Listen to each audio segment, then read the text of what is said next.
V1 news వాస్తవాలకై ముందడుగు 24/7 V1 news కి స్వాగతం. జై తెలంగాణ, జై జై తెలంగాణ. 6వ వార్డులో సరస్వతి పోసెట్టి, 6వ వార్డులో కౌన్సిలర్ గా సరస్వతి పోసెట్టిని అత్యధిక మెజారిటీతో గెలిపించండి. 6వ వార్డు మీకు కావాల్సిన వాగ్దానాన్ని చదువుకునే పిల్లల కొరకు గ్రంథాలయాన్ని ఏర్పాటు చేస్తామని, శ్మశాన వాటికను హైదరాబాద్ తరాల్లో డిజిటల్ ఎలక్ట్రికల్ శ్మశాన వాటికలో ఏర్పాటు చేస్తామని, లింక్ రోడ్లు, సిమెంట్ రోడ్లను, నెలలను, నాళేల్లో ఇప్పటి వరకు ఎవరు చేయని పనులను టీఆర్ఎస్ అభ్యర్థిగా 6వ వార్డు సరస్వతి పోసితికి ఓటేసి గెలిపించండి. టీఆర్ఎస్ వాగ్దానాలన్నింటినీ నెరవేరుస్తాము అని తెలియచేసుకుంటూ టీఆర్ఎస్ నాయకులు గౌరవ డాక్టర్ కొమ్రేవార్ మరియు లూడో శ్యామ్ సుందర్ 6వ వార్డు సరస్వతి పోసెట్టి తరపున ప్రచారం నిర్వహించారు. ఈరోజు బైట్స్ డాక్టర్ కొమురేవార్ లోన్ శ్యామ్ సుందర్ ఎక్స్ జిల్లా పరిషత్ చైర్పర్సన్, ఉమ్మడి ఆదిలాబాద్ జిల్లా. అప్పీల్ చేస్తున్నాం. ముఖ్యంగా ఈ 6వ వార్డులో ఏదైతే విద్యావంతులు ఉన్నారో, విద్యార్థులు ఉన్నారో వారికి చదువుకోవడానికి సరైన గ్రంథాలయం లేకపోవడం ఒకటి. కాబట్టి మేము ఈ 6వ వార్డు ప్రజలందరికీ కూడా అప్పీల్ చేస్తున్నాం అండ్ హామీ ఇస్తున్నాము.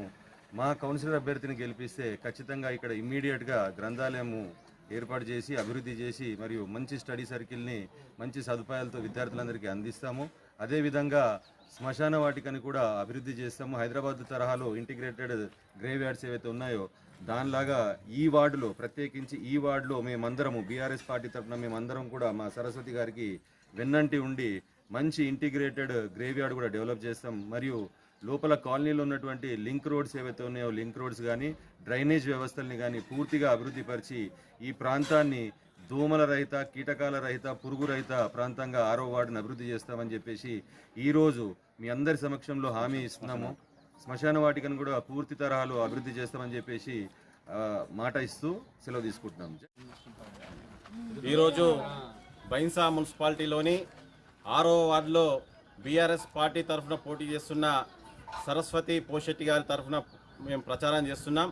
ఈరోజు ఇక్కడ ఇంటింటికి వెళ్ళినప్పుడు మరి గతంలో కేసీఆర్ గారి ప్రభుత్వం ఉన్నప్పుడే మాకు అన్ని విధాల సంక్షేమ ఫలాలు కానీ, అభివృద్ధి ఫలాలు కానీ, మా కాలనీ అభివృద్ధి కానీ జరిగినాయని ప్రజలు చెప్తున్నారు.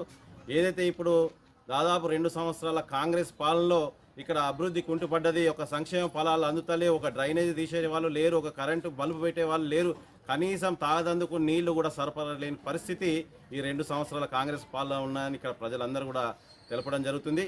అందుకే వాళ్ళందరికీ కూడా ఒకటే కోరుకున్నాం, మళ్ళీ కేసీఆర్ గారి పాలన రావాలంటే మున్సిపల్ కౌన్సిలర్గా సరస్వతి గారిని భారీ మెజారిటీతోటి గెలిపించాలని ఈ సందర్భంగా ప్రజలందరినీ కూడా కోరుకున్నాం.